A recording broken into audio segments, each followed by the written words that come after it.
سبحان الملك المعبود سبحان الملك الموجود سبحان الملك الحي الذي لا ينام ولا يموت ولا يموت أبدا سبوح Adat di Aceh takalan macam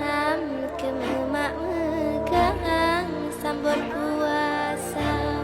ku bepih rubah di bawah tenyan di ureng agam si gejak mita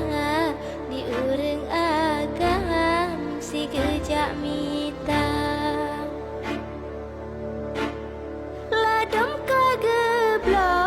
mesisi panggang untuk hidangan kemeng puasa di ureng inang gejau pekan asa keranjang gap nyanjak mita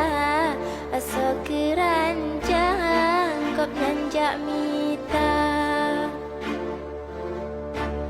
Ladem lo campli dengan bawang macam-macam gejak belanja pemangan ayah hati ka senang wate mak megang gebah belanja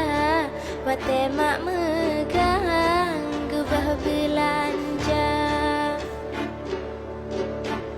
Geblah berlekat kita kelumang dan raga sajan wajib kepena takkan buta pete on pisang gepegat jumpang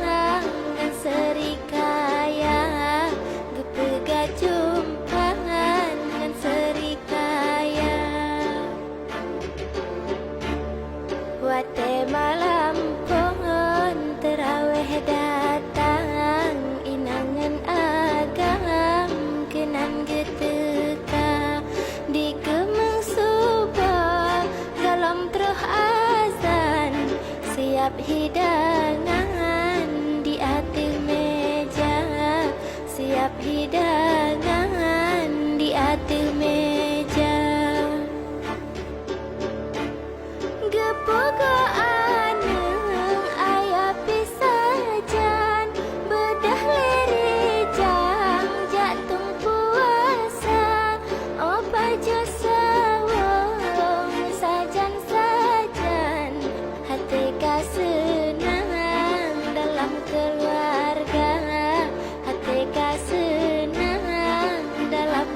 kebayang